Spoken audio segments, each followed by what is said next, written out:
Hey guys, it's Rottweiler back at it again with another video, and today I'm going to be talking about my top 5 projectiles in Rivals of Aether. So sit back, grab some popcorn, some juice, water, because y'all know y'all need water to survive. Anyway, let's get right into it. Here we go, found my position, let's hit the road. Looking back, I know they probably doubt me, now the city on my back, I wear it proudly. I'm a hero in the making, if I'm dreaming, you can't wake my time. I'm seizing the moment cause I gotta go for the time's gone. Ain't scared of the dark cause I'm bringing the light with a nice long I shine on. So before I actually get into my top 5 here, I want to actually talk about these honorable mention characters. One being Forceburn, the Force Fire. Forceburn's clone here is really good. Really good. It does 8%, so you cannot crouch cancel it. It's got a very ambiguous timing. As you can see, I can blow this up whenever I want. So if I just send the clone out and wait for a parry, and then blow it up, they're going to get punished, and they're going to take 8 damage. It doesn't really lead to much, which is the reason why it's not on my top 5. But again, it's still really good for poking people out. And because they might parry, if you're in the smoke, like this, right? If I do this, then I make my clone, they're going to probably think that's me running out of the smoke. And if they parry thinking I'm coming out of the smoke with an attack, let's say they parry here, and then I come in with an actual attack, they're going to, get punished. And their DI may not be there to deal with that. So, clone is pretty damn good. But the downside is that it's not always applicable, and it can be beat by attacks. So, this clone running at you, if you just hit it with any kind of attack, it's going to, be put on a large cooldown. So if this clone dies for any reason, fight.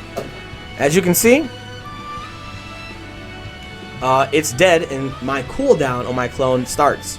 So because of that, it's not as abusable as an Absa Cloud or a Crag Rock, really a Crag Rock or Ronald Dart, which, well, I guess I'm spoiling the list. Dang it. Shoutout is the last character I want to talk about for honorable mention characters for projectiles. And if you're new to the game, you might not think he has a real projectile. You're looking at his his options here. This is not a real projectile. He doesn't really have anything here that's really a projectile, right?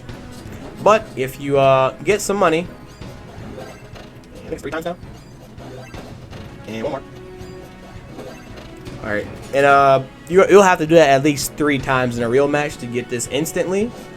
Since they nerfed the Ghost Gloves to 1,400 instead of, I believe it was 1,000 at first, which meant 2 fisting trips would be enough to get the Ghost Gloves. But yeah, they nerfed not only the cost of the gloves, but they also nerfed the amount of money you get from each fish, from 750 to 500. So it's a little longer to get the Ghost Gloves now, but once you get this, oh my lord. Yeah, this is a problem. Alright, cool. So as you just saw there, Ghost Glove into F Smash becomes a kill confirm even on DI out and drift out. Right? That's still going to, well, I guess in Galaxy, but it's a confirm, right? Even on DI out. And on DI in, this is just free. Let's just be real. This is not even something I have to test. I get a little charge on it even. Hold on. Let's kill him first of all. Now let's do it.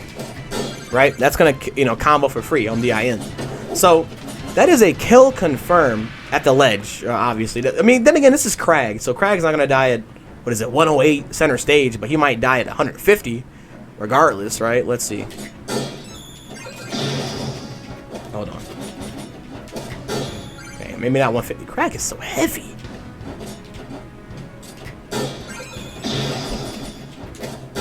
Okay, well, around 170, I mean, honestly, this is just Crag, but on a regular character, this is going to oh, that combo? What? That's DI in. No way that works on DI out, though, right? Huh?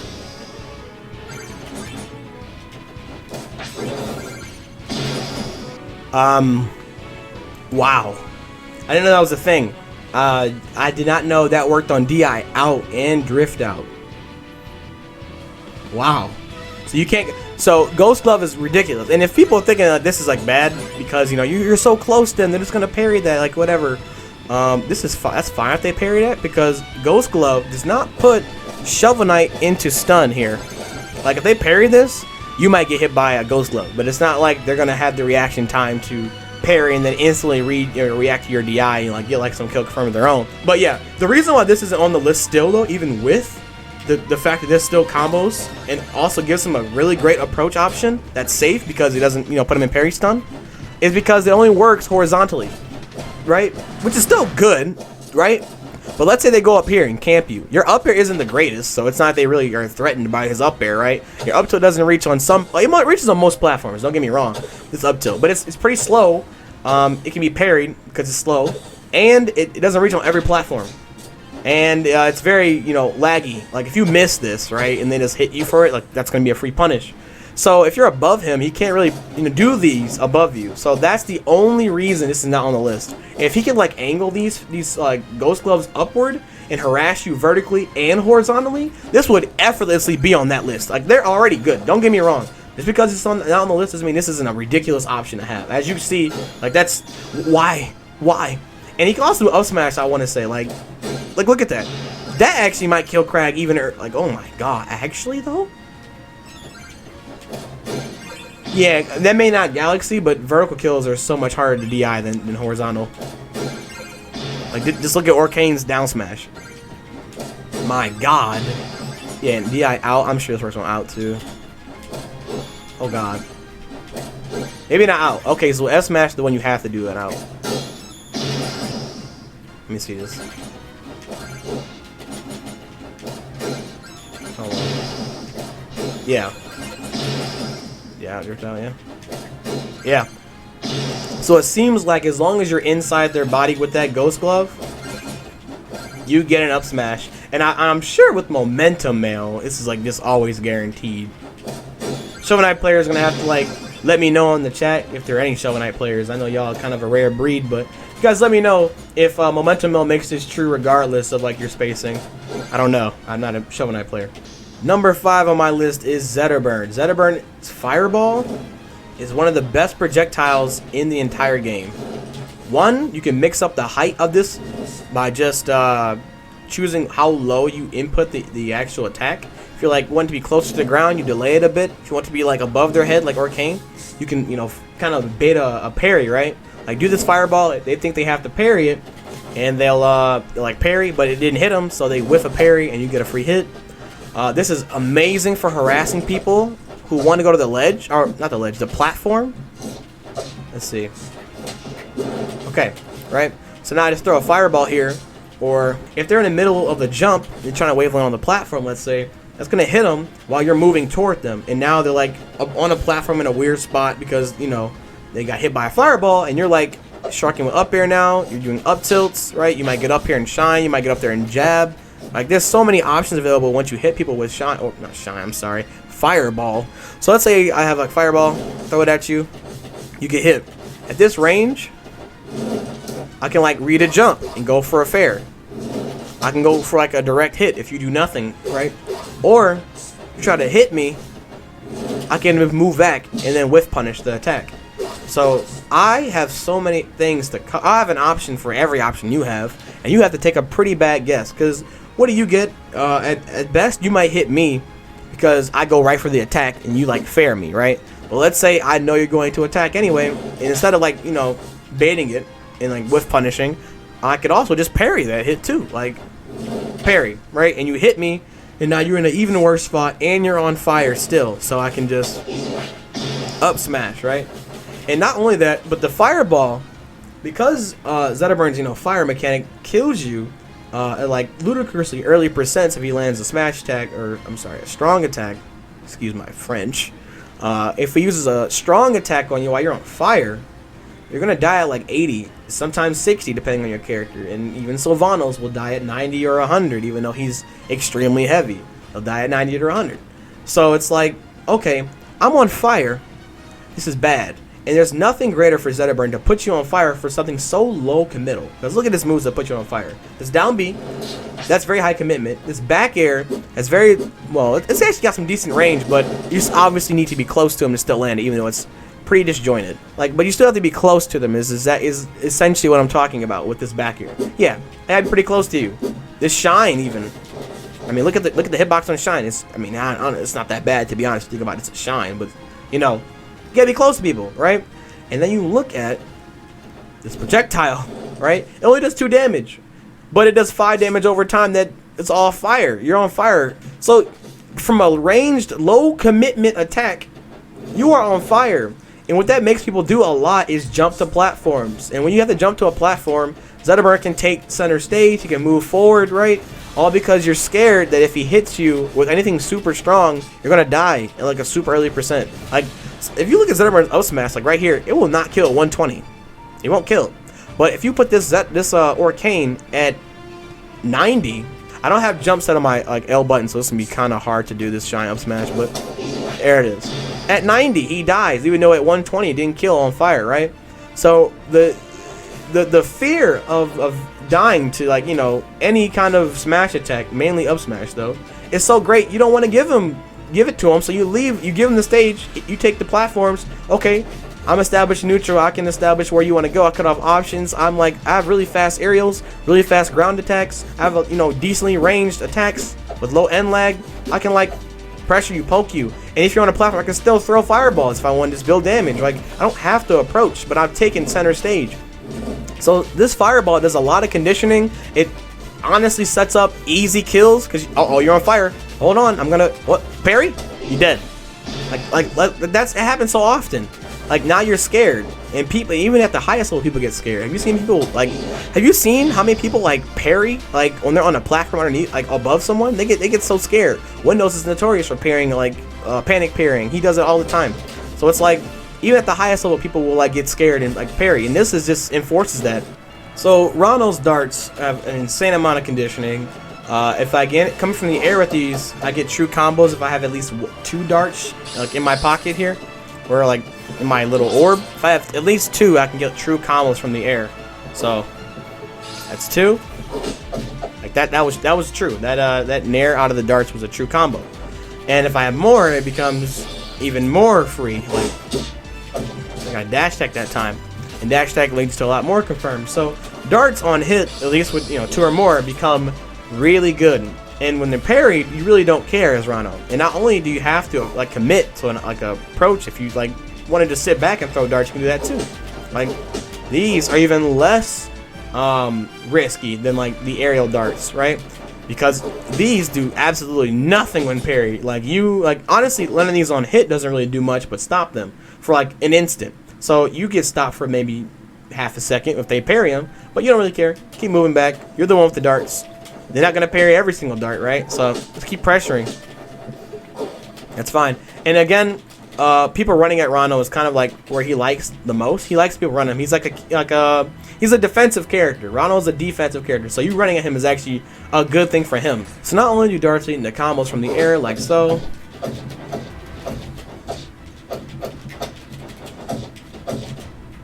Almost. But they're also good at keep out. And off stage, we have 4 darts, which is like the maximum. You can, okay, well, excuse me then. You can start comboing into forward air, which is gonna either spike or send them at a down and away angle, which usually kills people like 50 if they find themselves too deep off stage. So they're very efficient at killing, keeping out, and comboing. So not really much to say. Those 3 things are fantastic. Now, Eliana, honestly, people might not think she'd be this high on the list, but if you look at this one move, this steam is so ridiculous. So not only does Eliana's steam cut off massive amounts of area on the stage, but she can also manipulate it with her aerials, her dash attack, and basically everything in her kit can move this around to where it can still harass you even though she's across the entire stage when she does it. Like that, for example. That steam just covered halfway of the stage from a single down air. I'm not really consistent with it, but I can assure you, Eliana's like Grace when I have learned how to do this consistently. So it's an approach tool, it's a keep out tool, and it's a zoning tool. And what happens when you get hit with this stuff? It took me over an hour to do 1 decent Eliana combo. Enjoy. Enjoy my suffering.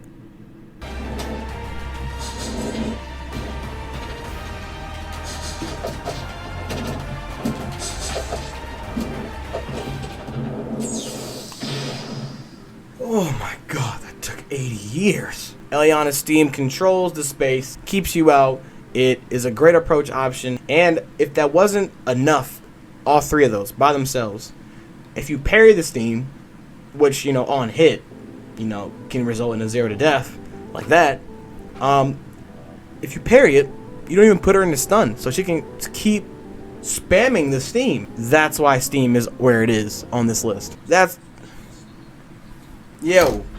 Yeah, she said you can come over. Oh, nice. Alright, I'll be on my way shortly. I'm just finishing this video.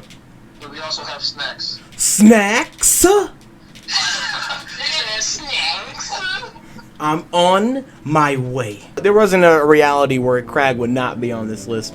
This rock, right? Oh my god. This rock is insane. Just like how Forsburn's clone cannot be crouch canceled, neither can this rock, right?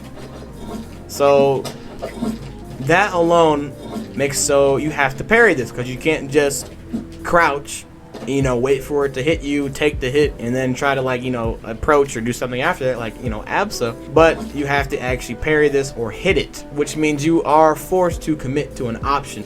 This rock just has an impossible amount of mix-ups, and you will be, by a good Crag, you will be zoned out by this for a while until you're able to work your way in. Now, honestly, I'm kind of cheating here with Absa, because I'm not just going to be talking about the obvious projectile she has, which, you know, is Cloud, right? I'm going to be talking about her F-tilt-2 as well. The reason behind this is because I think both of these work so well in tandem at zoning. Because yes, Absa can use her Cloud for comboing, tech chasing, what, you know, whatnot. Just everything. Everybody knows these things, right? Everybody knows all this stuff about Absa's Cloud, you know. It's really good at comboing, really good at ledge trapping. But at zoning, just solely zoning, this works so well with this F-tilt too, because if the Cloud is in between you and Absa, right? Your opponent is gonna have a hard time getting in, right? And that is because if they jump at you, you pop the Cloud. If they run at you, they have to be wary that you may pop this Cloud, and they put themselves at a 50-50 situation of, is she going to hit me with the Cloud, or is she going to wait for my parry and then hit me with the Cloud or something else, right? And the thing that makes F-tilt-2 really good, and I actually slept on, yeah, it doesn't put you in a parry stun for one, which is a huge thing, but for one, it is delayable, so I don't have to do the immediate, right? So if you think they're going to parry it, you just 1 and then 2, and then that's a huge delay. So if they parry, they're gonna get hit anyway. But not only that, you know, that's really good, right? But it knocks you into the air. I had to switch characters because Eliana's jump is just too jank. But if she reads your jump, she can double jump with you, and this is so huge, it's gonna catch you, right? That's so disjointed above her, obviously. And if you're trying to jump and this touches you, you could die so early, right? And this is from an extremely safe F-tilt-2 that's delayable, and this only works at mid-range, yes, but that's fine. I mean, most characters can't even punish this at mid-range. Like, most characters get like you know, they get to move in, but they don't get like a real punish. So Vanos is like the only character I can even think of that gets a consistent punish at like the perfect mid-range crouch cancel versus Absa. But this is so insanely good because this Cloud, right? This Cloud plus F-tilt-2 is so powerful, and especially if you put the Cloud in the air, because now you're saying, yeah, you can't jump. Deal with this. You can't jump. Because if you jump at her and she doesn't do this, she pops it, right? Like, she doesn't have to commit to the F-tilt-2. She can do F-tilt-1, move away. F-tilt-2, jump away. F-tilt-2, or F-tilt-1, move away. F-tilt-1, jump away. And then she can also do F-tilt-1 Cloud Pop if it's out. So I can do like, let's move it in the air. F1, Cloud Pop, right? Oh, she's gonna do the second one. Jump. No, don't jump. This is a perfect example. Okay, so we have Absa doing F tilt 1. Forest Burn player is like, alright, she's going to do F tilt 2. I don't want to deal with the parry timings because she can delay the F tilt 2 here, and crouch canceling this is effectively going to give me nothing this far away. Because Forest Burn doesn't have an option here. Like if he crouch cancels this F tilt 2 that I could potentially do here, he takes 4 damage. He doesn't get knocked in the air though because it's only 4 damage. He can crouch cancel it, and he can move in. But Absa can move away. So like he gets nothing. It's literally free for me to do this F tilt 2, right? So he wants to jump away from the F tilt 2 mix up. It's like crouch cancel gets me nothing. I just take damage, and if I try to parry this and I end up missing the parry, get hit, I could get up air in the 50-50, right? I want to jump. But if he jumps and I do this, I really missed that timing. But if he jumps and I pop the cloud, he just ate 5 damage, got knocked away, I move in, right? Or even worst case scenario, it knocks him towards me and I get an up air or up smash anyway. Absa, don't worry, I have a video about Absa coming up in the near future. It's about how ridiculous she is. Because Absa is one of the best characters in this game, and I didn't even realize how busted she was until I played her myself. This character can do so much and has very, very little weaknesses. It's insane. But I'll get to that in the other video. Just keep waiting for that, because I definitely want to make a video on Absa very soon. But her F tilt 2 with her in conjunction with her cloud is fantastic. That's like they're running at you, right? Like the opponent's trying to approach, right? Just running at you, and Absa is doing F tilt 2 and they DI in because they're running at you, right? That's gonna still set up into this, and now they're like usually right above you. It's just a really awful scenario to be in if you're against Absa. So her F tilt 2 and her cloud, because again, I haven't really touched cloud too much. I'm talking about her F tilt 2, which I think it's underrated. That's why I'm talking about it so much. But her cloud 2 is just like ridiculous, because it gets to the point people just get really frustrated and they end up getting hit by a cloud over and over and over and over because they're tired of playing the slow game and still getting hit. Because, you know, first people will start off doing like the optimal stuff. They'll crouch cancel your cloud, they'll try to parry your cloud, they'll try to move in, you know, they'll accept that they won't get any damage and they'll, you know, take the space. Let's say I put the cloud up here, right? It's above me. And I keep pressuring F tilt 2, pressuring F tilt 2, pressure F tilt 2, and they crouch cancel, move in. They crouch cancel, they move in. So let me have him run at me. Right? What the fuck? This is cursed. What did I just find? Anyway, this is a perfect spot. If the cloud is above me and he's running at me and I choose to jump, right? There's nothing he can do to me. At this point, I'm completely safe, right? Because if he jumps, he gets hit by cloud. Oh my god. Hey, Dad. Yo. And that's why I think Absa has the best projectiles in the game. They work so well together. Even though they look like, you know, this F tilt looks like it's decent. You know, it does you know, a little bit of damage. I'm talking. So that has been my top 5 Rivals of Aether projectiles. I actually made this video on my birthday, February 2nd, Groundhog's Day. I'm 100% sure this will not be out on February 2nd, unfortunately. But I hope you guys enjoyed it, and I hope this all comes together, because that's been a little bit since I have done my last video. Also, I wanted to say one thing. My mom got me this sick Rottweiler shirt. It's so dope. Not only is it a Rottweiler on the shirt, but he's also dabbing on him, and that is already hard. And then this shirt is in black, which is my favorite color. And real quick before I get out of here, I just want to shout out the Nintendo Switch version of Rivals of Aether. These guys are pretty cool. They do like weekly tournaments, I want to say, with a pretty good like amount for like a pot every week. I know most of my watchers are like new players that probably have the Switch version of Rivals, so if you guys do have it, I recommend you guys check it out. So have fun and grind out those tournaments. I will leave a link to their Discord in the description. All right, peace out. Flame to your neck, that's a choke slam. Better call a Ford to assassinate your whole fam. Absa in the know this shit electrifying. Lyrics overheat, so now we gotta send that Ellie flying. Craig, hold it down, man, I swear he ain't no lightweight. Oris don't pass, yeah, cause that's a real